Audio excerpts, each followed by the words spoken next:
Most business plans are failing because owners don't follow through. They fail because the plan was never designed to be used in the first place.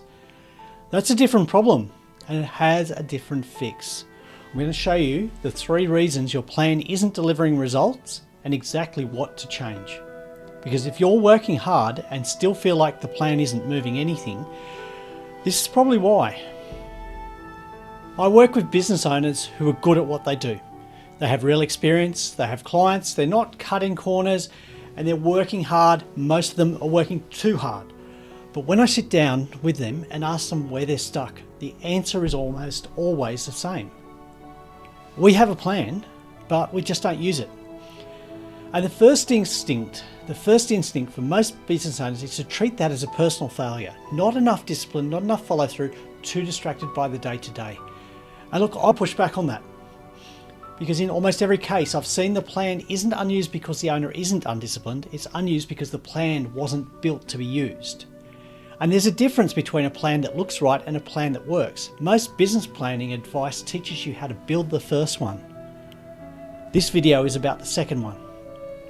There are 3 reasons a business plan stops delivering results. They're not complicated, but once you see them, you can't unsee them, and fixing each one is straightforward. So let's go through them. Here's the first reason. Most business plans are built around goals, not decisions. You write, grow revenue by 20%, hire 2 staff members, open a second location, and those things, they feel right when you're writing them. They look good on paper and they sound like a real plan. But goals aren't decisions. A goal tells you where you want to end up. It doesn't tell you what to do when things get hard. And in a real business week, a client who hasn't paid, a staff member who calls in sick, a proposal that didn't land, a list of annual goals, that does nothing for you. It doesn't help you decide what to do next. So you close the document, handle the week, and the plan sits there. I see this all the time. The plan isn't ignored because the owner isn't disciplined enough. It's ignored because when pressure showed up, the plan had nothing useful to say. A plan that works does one thing above everything else. It makes decisions easier. Not decisions about next year. Decisions about this week, the client, this problem. If your plan can't tell you what to do when things go sideways, it's not a discipline problem, it's a design problem. The plan wasn't built around the decisions you actually face, and that's reason 1. But think about the last time you opened your plan. What were you looking for? My guess is you needed an answer to a specific problem. Did you find it? Reason 2 is related, but it's different enough that it's worth separating out.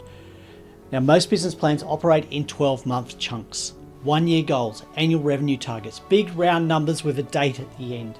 But business owners don't live in 12-month chunks. They live in Monday to Friday. They live in this week. And if the plan doesn't connect to what happens this week, if you can't open it on a Monday morning and know exactly what you're doing, it becomes background noise, and background noise gets switched off. So here's what the connection looks like in practice. At the start of every week, there should be 3 actions sitting in front of you. 3 finished actions, not ideas, not goals, not intentions. Things you can say by Friday, done.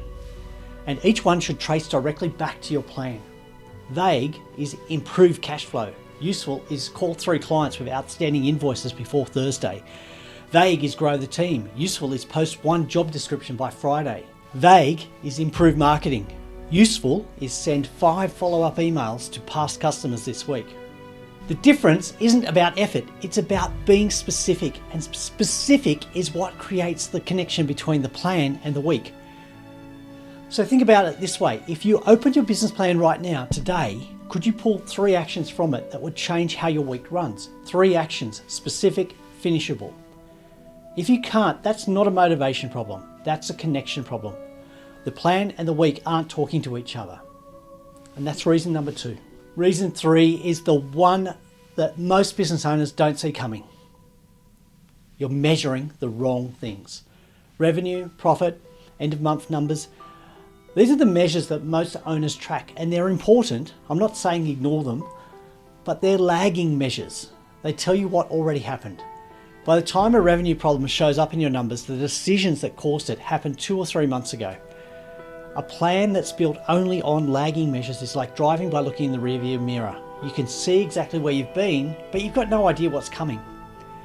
A plan that gets used tracks leading indicators, things that you can see moving now, things that you can actually influence this week. How many new conversations did you have with potential clients? How many proposals went out? How many invoices are sitting past 30 days? How many existing clients haven't you heard from in 90 days? These numbers aren't the destination. They don't show up in your profit and loss, but they tell you right now, this week, whether you're heading in the right direction before you miss the target. Revenue, it's a lagging measure. It tells you what happened. Proposals, conversations, client contact collections, these are leading measures. They tell you what's about to happen. Your plan needs both. Most only track one, and that's reason number 3. So what does a plan that gets used actually look like? It's simple. Not simplistic, there's a difference, but genuinely simple. One page is enough and it has 3 parts. The first part, 3 priorities. Not 10, not 7, 3. The 3 things that matter most to your business in the next 90 days. If everything went sideways tomorrow and you could only move 3 things forward, what would they be? Write those down. That's the top of your plan. The second part, weekly actions. For each priority, what are you actually going to do this week? Not this quarter, not this month. The second part are weekly actions. For each priority, what are you actually going to do this week? Not this quarter, not this month, this week. 3 actions per priority is too many. Pick 1 per priority. 3 actions total by Friday, done. That's the whole week planned. The third part is 2 leading indicators. Numbers you check every week. Numbers you can actually influence, not revenue, not profit. Numbers you can actually influence, not revenue, not profit. Proposals sent, client conversations had, invoices followed up. 2 numbers, that's it. 3 priorities, 3 weekly actions, and 2 numbers to watch. That fits on 1 page. You can review it in 30 minutes on a Monday morning, and every time you tick off a weekly action, it doesn't just move a task forward. It proves the plan is alive, and that is not a small thing. Most business owners never feel that. They plan once a year, feel good for a week, and then watch it fade. This format doesn't let it fade. The plan shows up every week because the actions show up every week. The goal was never a perfect plan. The goal is a plan you'll actually use. That's the difference. If you want to start with that structure, I've built a free 1-page business plan template. It has the 3 sections already laid out: priorities, weekly actions, and your 2 leading indicators. The link is in the description. Download it, fill it in. It takes about 20 minutes the first time.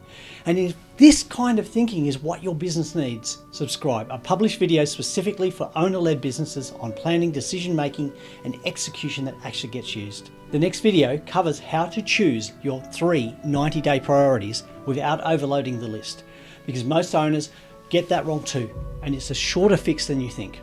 I'll see you there.